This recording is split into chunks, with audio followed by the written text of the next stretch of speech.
Welcome to The Coalition. This is a talk show dedicated to discussing health, wellness, and inspiration. I'm your host, Dr. Shani Belgrave. Hello, everyone. Welcome to The Coalition. I'm your host, Dr. Shani Belgrave. I am a bariatric and minimally invasive surgeon in Atlanta, Georgia. You can get connected with me at www.drshanibelgrave.com. I am elated to welcome back to the show today Dr. Michelle Glasgow. Dr. Michelle Glasgow is a renowned gynecologic oncologist who joins the show to share her expertise on ovarian cancer right on time for Ovarian Cancer Awareness Month. Dr. Michelle Glasgow, welcome back to the Coalition.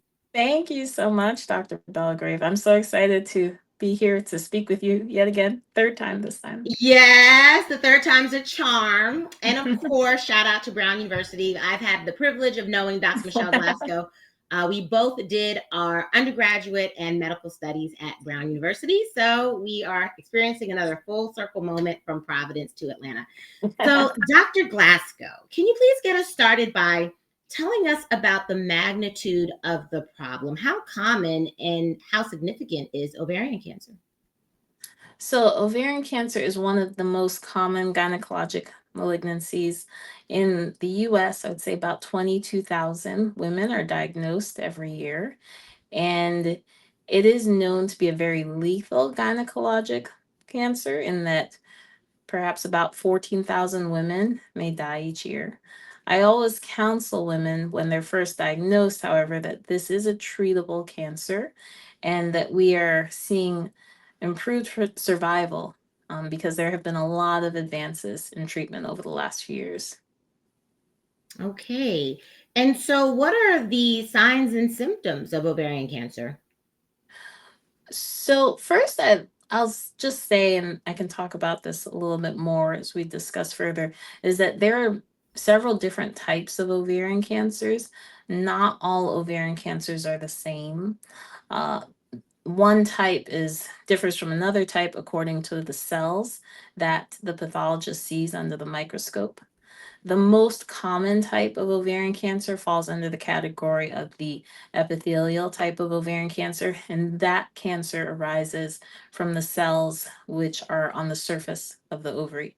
And then the other types, which are a little bit less common, fall under the category of germ cell tumors, which tend to be seen in younger women, and then sex cord stromal tumors, which can be seen in women, I'll say, across ages. But when most people hear ovarian cancer, they think of the epithelial type of ovarian cancer, typically the high grade serous type, which is the most common. In terms of the symptoms of ovarian cancer, and I'll speak more to the epithelial type of ovarian cancer, the symptoms are very easy to confuse with other symptoms, which you may find with other benign conditions. So, for instance, some women may experience bloating, constipation, they may experience changes in weight. They may feel that it's harder to close their pants or to pull their pants up. They may experience some pain or discomfort or some urinary frequency.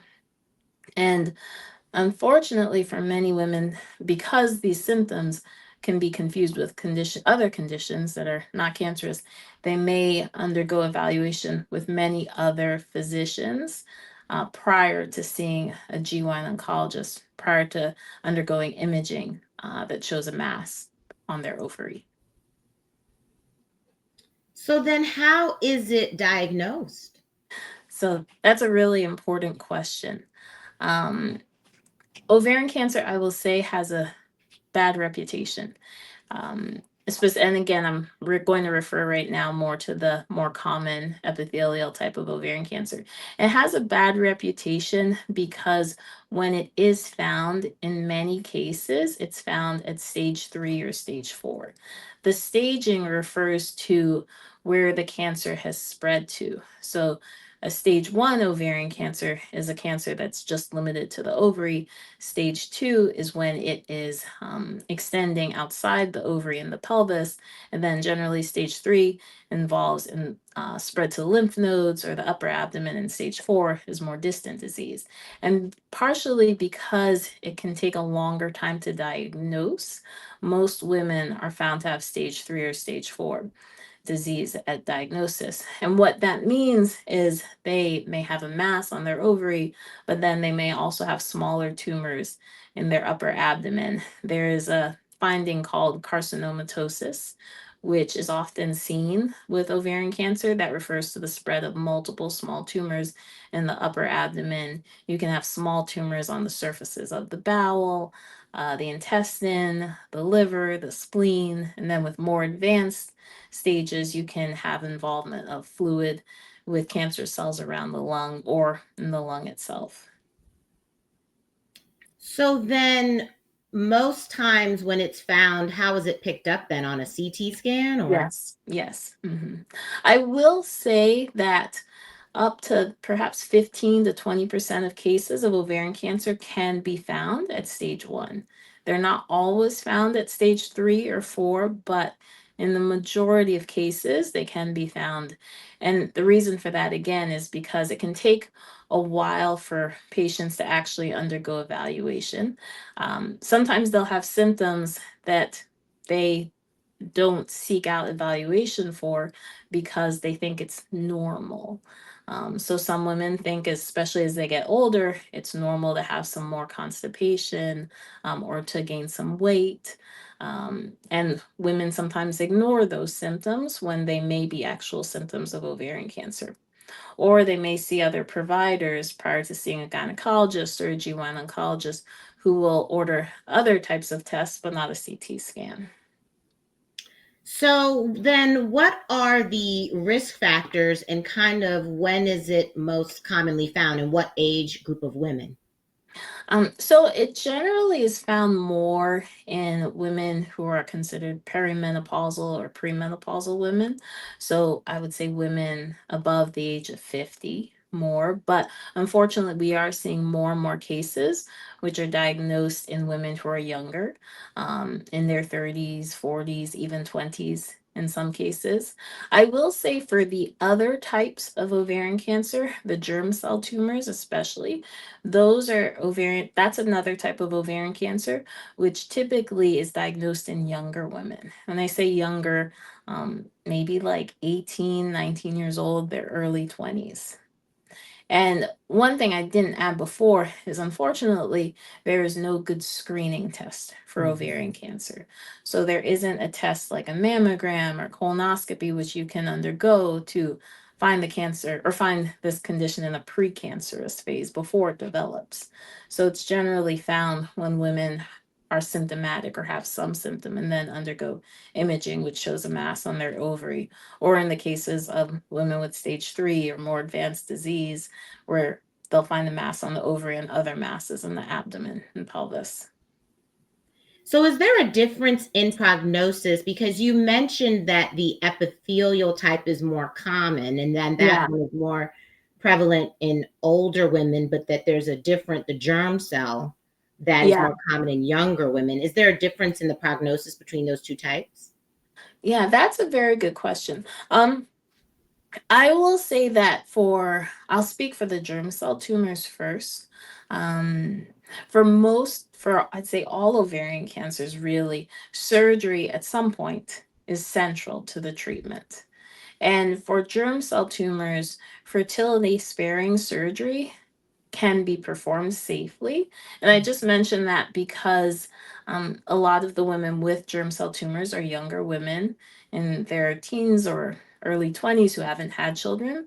And they can often undergo surgery to remove the affected ovary, potentially lymph nodes as well. And in some cases, they do need chemotherapy as well, and they can still go on to have children in the future. So I just want to emphasize that because I think it's very important. For germ cell tumors, they can be cured of their disease, and where they can go on to live years and decades into their adulthood. For the other types of ovarian cancers, so the epithelial type as well as the sex cord stromal type, um, surgery again is a mainstay of the treatment. In terms of the prognosis, it really depends on their stage of diagnosis, whether it's a stage 1 or stage 3, as well as the cell type.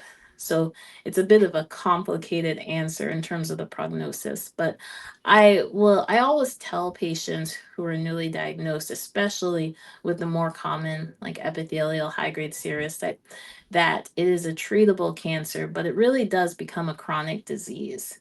Because, for instance, for a patient with a stage 3C high grade serous ovarian cancer, for instance, where a patient presents with an ovarian mass plus a lot of ascites, which refers to a lot of fluid in the abdomen, which in pelvis, which just shouldn't be there, it's because of the cancer, plus small tumors on the bowel, even the liver. Those patients, they generally would be treated with a combination of chemotherapy and surgery. In terms of the order, the goal of surgery when there's obvious spread of the cancer is to get out all the visible disease. So when a patient is seen by a GYN oncologist, they will undergo imaging, which will usually either include a CT of the chest, abdomen, and pelvis or a PET scan. And then they'll make an assessment if the patient can undergo what we call or we refer to as optimal cytoreductive surgery, which means they undergo surgery and there's no visible cancer left. They also make the assessment of whether the patient is well enough to undergo such an extensive surgery. And if it's felt that those patients can undergo such a surgery, they'll generally undergo surgery first and then receive 6 chemotherapy treatments thereafter, and then go on a pill to prevent the cancer from returning. But for patients who it's deemed that surgery is not the best option for them first, they'll then receive what we call neoadjuvant chemotherapy, which refers to receiving 3 cycles, generally sometimes 4, of chemotherapy first, and then they undergo repeat imaging. And once we see that they're having an adequate response, then they undergo surgery, and then they usually receive 3 cycles of chemotherapy after that. Um, I will say that for both groups of patients, whether they undergo surgery first and then chemotherapy, or chemotherapy, surgery, and then more chemotherapy, the chances of entering a remission, and I always describe to patients having a clear scan, are very high, about 80%. But about at least 60% of those patients will develop recurrence, usually within 2 to 3 years. Um, there's a small percentage of patients, less than 25%, who will recur within 6 months of completing chemotherapy. And those patients do have a poorer prognosis. Those patients are what we describe as platinum resistant or platinum refractory if the cancer were to grow while they were receiving chemotherapy. But for those patients who develop a recurrence 2 to 3 years after, or even some women may develop a recurrence 5 years after completion of treatment, we often treat with chemotherapy again. And some patients can be on, it can be a bit of a roller coaster, but where they're on and off treatment for years. So I really describe the treatment and the prognosis for those patients with a high, especially a high grade serous ovarian cancer, when they recur, is truly chronic, because it is a cancer that they can live with, but live with on and off treatment. And I also mention to patients when I meet with them, especially when they recur, I just emphasize the importance of quality of life, because I think that's really important to consider on these treatments, especially chemotherapy, that they can live with the cancer on and off treatment with a decent quality of life, as the side effects can be tolerable for most, but the chemotherapy does have side effects. And I always counsel patients on what those side effects may be. Each chemotherapy is different. Each chemotherapy has different side effects, and some patients are able to tolerate treatments better than others. And it's always an important discussion to have. Well, thank you so much, Dr. Glasgow, for being so thorough. I wanted to go back a little bit, especially since this is not a cancer that can be screened for us Mhm. to talk about risk factors. Yeah. So one of the strongest risk factors is a genetic mutation. So the genetic mutations which are known the best to the public are the BRCA mutations. So BRCA1, BRCA1, BRCA2. They can increase the risk of ovarian cancer up to 40%, and they are associated with breast cancer. Um, for the epithelial type of ovarian cancers, I just want to mention, I'm sorry I did not mention this earlier, is that there's ovarian cancer, but then there's also fallopian tube cancer. Mhm. And you can develop a cancer in the fallopian tube, and essentially it presents the same way as ovarian cancer. It's treated the same way as ovarian cancer. And then there's also another cancer called primary peritoneal cancer, which is a cancer of the peritoneum, which is the lining of the abdomen and the pelvis. And again, it presents and is treated the same way. Um, but going back to risk factors, I just thought about that. Going back to risk factors, I always tell patients, new patients who told me that they've undergone testing, genetic testing, and they were told they don't have a BRCA mutation, that it's not just the BRCA mutation, which Mm. increases the risk of ovarian cancer. There are other mutations. And now, when we perform genetic testing for ovarian cancer, usually patients will undergo a multi-gene panel because there are other mutations, for example, PALB2, RAD51C and D, BRIP. The mutations are associated with Lynch syndrome, can also, which is also associated with endometrial cancer, can increase the risk of ovarian cancer. So you can have genetic mutations, but then I also mentioned family history, because patients can have a strong family history of ovarian cancer, but they may not have a genetic mutation, and their family history cannot be ignored. Um, for those women who have a strong family history of ovarian cancer, especially, and have a negative genetic mutation or don't have a mutation, I'll tell them that it's possible that they have a mutation, but it just hasn't been identified yet, according to the tests that we have available for genetic testing. In terms of other risk factors, I think it's also important to comment on those factors which are protective. But before that, I will say that endometriosis can increase the risk of ovarian cancer, as well as using assisted reproductive technologies, meaning using IVF to conceive. Sometimes that can increase the risk of ovarian cancer. But then there are protective factors. So, for instance, breastfeeding, pregnancy, these are protective factors. And then also tubal ligation, but specifically removal of the fallopian tubes. And the reason for that is that there has been some research which has shown that ovarian cancers actually start in the edge, what we call the fimbria, or the fingers of the fallopian tubes.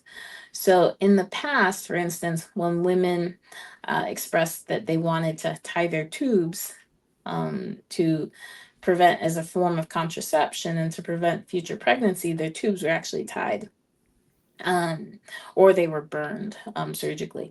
But now, for those women who are expressing they would like a tubal ligation, many gynecologists are actually removing the whole fallopian tube because of the link with ovarian cancer. The other risk factor or protective factor I'll mention, which can reduce the risk of ovarian cancer, is also the use of oral contraceptive or birth control pills. I was just going to add another risk factor, obesity. I will say that is a risk factor, but it's not as consistent as the others. Mhm. Yeah, but unfortunately, I'm finding that obesity, I think, increases the risk for so many different cancers, but it is a risk factor too. The thing that I wanted to touch on is when you talked about family history and that someone may have a strong family history of ovarian cancer, but test negative on the panels, and that just means that it's maybe a mutation that hasn't been discovered yet. How Correct. would you counsel those women? Would you recommend prophylactic salpingectomy? I mean, not Oh, salpingectomy, oophorectomy? so that's a really good question. Um, Depending on their age and their family history, I would counsel them on that option. For women who have a known mutation, there are guidelines actually, according to which suggest that women should have, for instance, a woman with a BRCA1 mutation. It's suggested that she have her ovaries and fallopian tubes removed between the ages of 35 and 40, or when she's completed childbearing. Um, for a BRCA2 or a PALB2 mutation, that recommendation is for after the age of 40. Um, you did mention salpingectomy. So a salpingo-oophorectomy is removal of the ovaries and the fallopian tubes, and a salpingectomy is removal of just the fallopian tubes. In answer to your question, for a patient who has negative testing but a strong family history, I would definitely discuss removal of the ovaries and the fallopian tubes prophylactically. The question is always the timing, because a lot of these women who I'm seeing with either mutations or a family history tend to be premenopausal. And with removal of these organs, they go into premature surgical menopause. And then that's a discussion of how to handle the symptoms of menopause, and then whether to pursue hormone replacement therapy or not. And then for those women who have a mutation, um, which would also increase their risk for breast cancer, then that is also a discussion with their breast specialist and or medical oncologist on hormone replacement therapy. There is quite a bit of research looking into the benefits of prophylactic salpingectomy, so just removing the fallopian tubes to try to reduce the risk of these ovarian and fallopian tube cancers prior to removing the ovaries, especially for those women who are younger and have completed childbearing, but they are not yet ready to remove their ovaries and then go into menopause. But that's not yet standard of care. But that is an area of research. I'm so happy you brought up the hormone replacement because that is a hot topic right Yeah. now. There's almost an explosion of perimenopause and menopause care. Oh yeah, that is a hot and topic. It's and a so controversial topic. yes, yes, yes. Because as I'm listening to different talks and you know seeing what's going on, I just want to see what your thoughts are on this. What do you think? Do you think that people that are using hormones topically, right, to control some of the symptoms, that it might be an option in people who have had a cancer risk as opposed to systemic hormones, or is that still unclear? Um, so I will say that topical hormones do have a risk of systemic absorption. Um, so that I'll just say that is something important to consider in terms of cancer risk. But the other thing I'll mention is that I think a lot of topical hormones may fall under the realm of being like compounded. And our society, when I say our society, like ACOG, the American College of Obstetricians and Gynecologists, as well as SGO, the Society of Gynecologic Oncologists, they recommend when hormones are used that they be um, prescribed in sort of the FDA format or FDA approved forms. I am hesitant. I don't recommend compounded hormones just because I have seen where patients have received hormones that are compounded where the doses are incorrect. Hmm. And or there's an issue with the absorption, and then they develop a side effect related to that particular use of the hormones. Often I will see patients who've developed abnormal bleeding in the setting of compounded hormone use. So that is something that I just caution patients on in terms of the use of compounded hormones. But I will say that for patients who have a gynecologic cancer, and this is just a general statement because it can get a little bit complicated, but for women who have a gynecologic cancer that is not hormonally driven, and that's an earlier stage, hormone replacement therapy is safe. And there's a lot of research to show that. So, for ovarian cancer, for my patients with ovarian cancer, I'll discuss, depending on the exact type of ovarian cancer, I will discuss hormone replacement therapy with them. For those women who are premenopausal at their diagnosis, for those women who are postmenopausal and who've already been in menopause at their diagnosis, I generally don't just start hormone replacement therapy. I think that the best time to start hormone replacement therapy is when you go into menopause. But for my patients who have an earlier stage and don't have a hormonally driven cancer or have a cancer that has positive hormone receptors, I will talk to them about hormone replacement depending on their symptoms. Well, beautifully stated. I just wanted to reiterate that while the show is educational in nature, that these are very complex topics. And Yeah. so people really would need to get a one-on-one consultation with their provider as they try to make decisions related to their health. So thank you so much. So Dr. Michelle Glasgow, what would be your takeaway message for people to know about ovarian cancer? So, what I would say is to know your body. Simply know your body and know when something is changing. And if you're concerned that something is changing, don't forget about your gynecologist. A lot of women will go to their primary care doctor um, or another specialist, and they never think about seeing their gynecologist. Because unfortunately, a lot of women, especially after they finish having children, um, they don't go back to their gynecologist.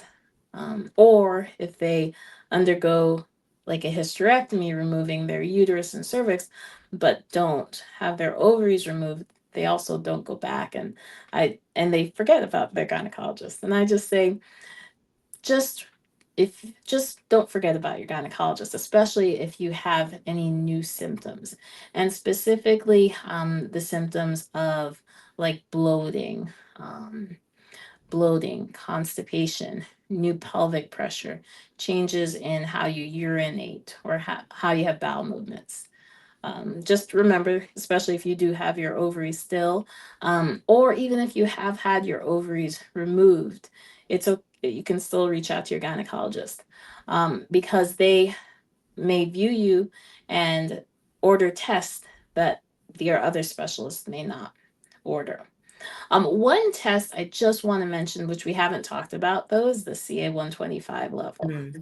Mm. Because we've talked a bit about imaging, but I just want to mention the CA-125 level, as that is a test which is a tumor marker, which is ordered sometimes when there's concern for ovarian cancer. And I always like to tell patients that that is not a perfect test. So it's very helpful to order when women have a mass, but unfortunately, the only way to know if cancer is present, is by examining tissue that's removed surgically.